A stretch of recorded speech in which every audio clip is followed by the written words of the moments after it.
बोलिए मेरे बांके बिहारी लाल की जय। मैं विशाल शर्मा आप सभी के सामने आप सभी को श्री पाप मोचनी एकादशी की हार्दिक शुभकामनाएं। एक समय श्री युधिष्ठिर जी महाराज भगवान श्री कृष्ण के पास जाकर पूछने लगे कि हे कृष्ण, आप मुझे कृपया कर चैत्र मास की कृष्ण पक्ष की एकादशी का क्या नाम है, उसकी क्या कथा है, क्या विधि है, आप कृपया कर मुझे बताएं। भगवान श्री कृष्ण कहने लगे कि हे राजेंद्र, चैत्र मास के कृष्ण पक्ष की एकादशी का नाम पाप मोचनी एकादशी है। यह जीवन के समस्त पापों को नष्ट करने वाली, जन्म जन्मांतर के पापों को नष्ट करने वाली तथा समस्त सुखों को देते हुए बैकुंठ धाम की प्राप्ति को कराने वाली है। इस एकादशी के प्रभाव से बड़े पाप जलकर भस्म हो जाते हैं तथा भगवान के भगवत कृपा की प्राप्ति होती है। इसलिए प्राय सभी मनुष्यों ने इस व्रत को जरूर धारण करना चाहिए। श्री युधिष्ठिर जी महाराज कहने लगे कि हे भगवान कृष्ण, आप कृपया कर मुझे ये बताएं कि क्या किसी ने इस व्रत को धारण किया था तथा इसकी क्या कथा है।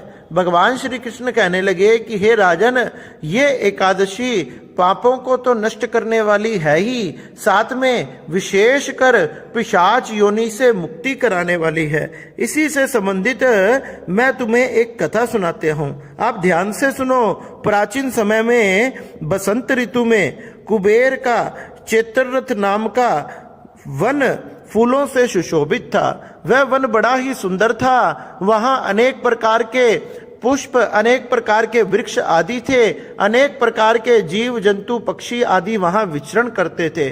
और तो और वहां पर गंधर्वों की कन्या किन्नरों के साथ विहार करती थी। इंद्र आदि देवता भी वहां क्रीड़ा करते थे। वहां शीतल मंद सुगंध 3 प्रकार की सुगंधित हवाएं चला करती थी।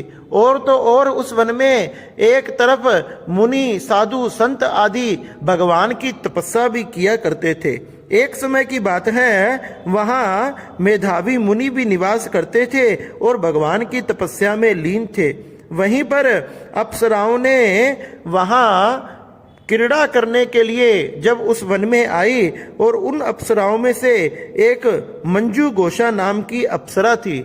जब वह वन में इधर उधर विचरण करने लगी और विचरण करते हुए उसकी दृष्टि मेधावी ऋषि के ऊपर गई, जो अत्यंत सुंदर थे और उनके शरीर से कांतिमान तेज निकल रहा था। और इस प्रकार से सुंदर मुनि को देखकर वह अप्सरा मोहित हो गई।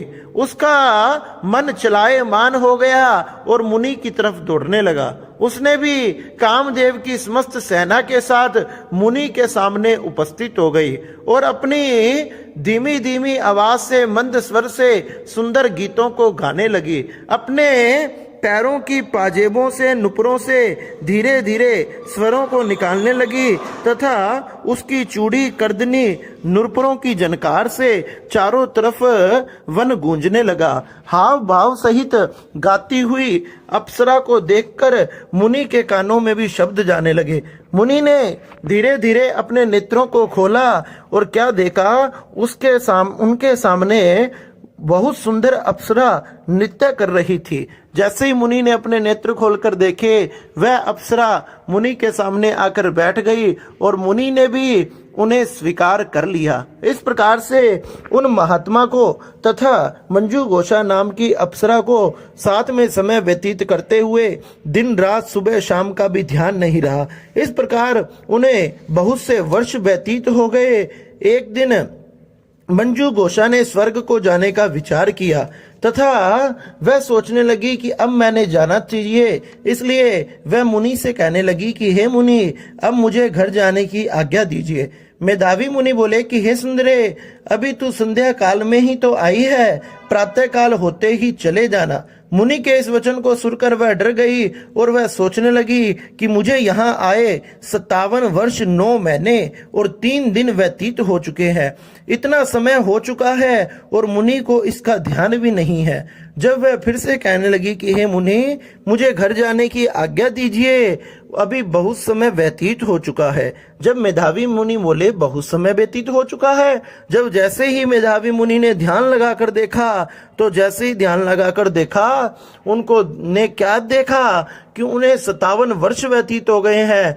अपने नेत्र को खोलते हुए आंखें उनकी क्रोध से लाल हो गई तथा उनके होठ फड़फड़ाने लगे।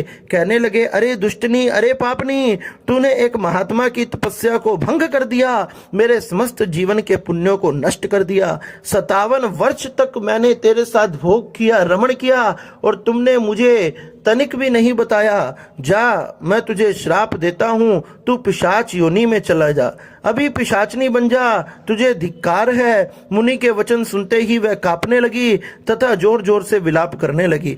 मुनि के चरणों में बार बार बैठकर विनती कहने लगी कि हे मुनि, मैंने इतने वर्षों तक आपकी सेवा की है, कृपया कर कर मुझे आप इस पाप योनि से निकालने की कोई मार्ग बताइए, कोई उपदेश दीजिए। जब वह बार बार विनती करने लगी तो मुनि ने बताया, चैत्र मास के कृष्ण पक्ष में पाप मोचनी नाम की एकादशी आती है। अगर तुम उसका व्रत धारण करोगी तो तुम्हारी ये पिशाच योनि छूट जाएगी और तुम फिर से अपने लोक को चली जाओगी। इस प्रकार मुनि उसे उपदेश देकर वहां से चले गए और वहां से चलते हुए अपने पिता च्यवन मुनि के आश्रम में आ गए। पिता ने कहा कि पुत्र, तुमने ये क्या कर दिया, अपने जीवन की समस्त तपस्या को, पुण्यों को नष्ट कर दिया।